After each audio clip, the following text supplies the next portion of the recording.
இருக்கும். ஆமா தானே? இந்த 100 குறிஞ்சியில இருக்கக்கூடிய அத்தனை ஸ்டூடெண்ட்ஸுக்கும் ஒவ்வொரு 160 குழந்தைக்கும் ஏதாவது ஒரு திறன் இருக்கும். அப்படி இந்த 5 குழுலையும் பார்த்து அப்படின்னா உன்னுடைய திறனின் அடிப்படையில் இப்ப லேட்டா வர நாளைக்கு நீங்க லேட்டா வந்தோடனே நீங்க யார் யாரு எந்த கிளாஸ் லேட்டுலாம் சொல்ல மாட்டோம். குறிஞ்சி தனியா நெல்லு, முல்லை கருத்துக்கு தனியா நெல்லு, மருதம் தனியா நெல்லு. எந்த டீம்ல அதிக லேட் கமர்ஸ் இருக்க அல்லது டிசிப்ளின் இல்லாம இருக்கியோ அவங்களுக்கு மார்க் குறையும்.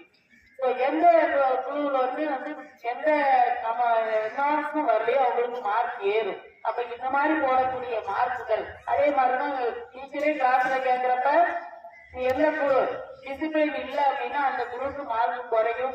அப்ப நாங்க இதெல்லாம் ஏற்றி மார்க்கை பார்த்து ஒரு மாத கடைசியில எந்த குழு வின் பண்ணுச்சு புரிஞ்சியா முல்லை. அப்ப நீ 120 பேரோட ஒட்டுமொத்த பங்களிப்பு தான் ஒரு குழு உங்களுடைய வெற்றியை நிர்ணயிக்கும். அதுக்கு கேப்டனா இருக்கக்கூடிய உங்களுடைய அதாவது டீச்சர் பார்த்து அப்படின்னா குறிஞ்சிக்கு ஒருத்தங்க இருக்காங்க, முல்லைக்கு இருக்காங்க, மருவத்துக்கு இருக்காங்க. அவங்களுடைய வழியில அவங்க உங்களை பார்த்துட்டே இருப்பாங்க. அவங்க கீழே 4 டீச்சர் இருப்பாங்க, அவங்களையும் உங்களுக்கு மார்க் போட்டுட்டே இருப்பாங்க. சரியா? நீங்க எந்த குழு வின் பண்றதுன்னு பார்ப்போம் ஒவ்வொரு மாத கடைசியிலும். மீண்டும் அனைவருக்கும் குழந்தைகள் தின நல்வாழ்த்துக்கள்.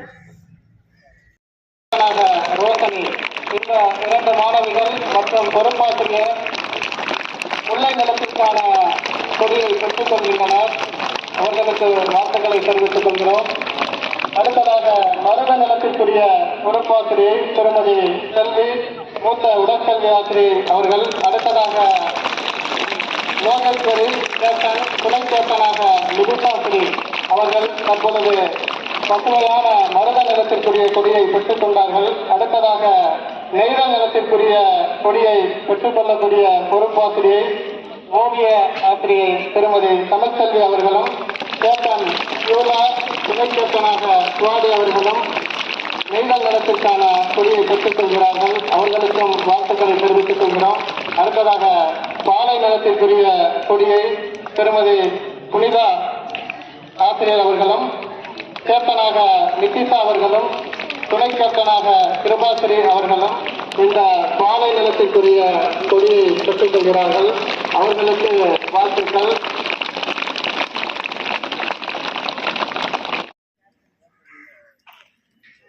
தற்பொழுது மகிழ்முட்ட உறுதிமொழி தற்பொழுது எடுக்கப்படுகிறது.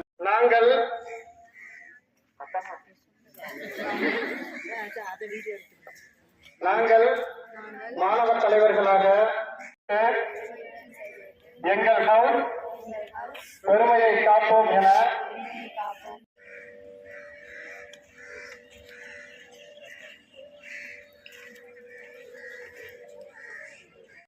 மழலை வகுப்பில் குழந்தைகள் தின சிறப்பு பேச்சு பேசக்கூடிய குழந்தைகளை அழைக்கிறோம்.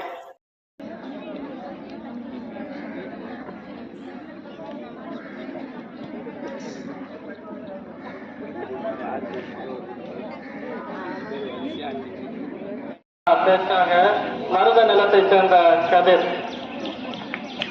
Good morning everyone, respected principal, teachers and all my dear friends.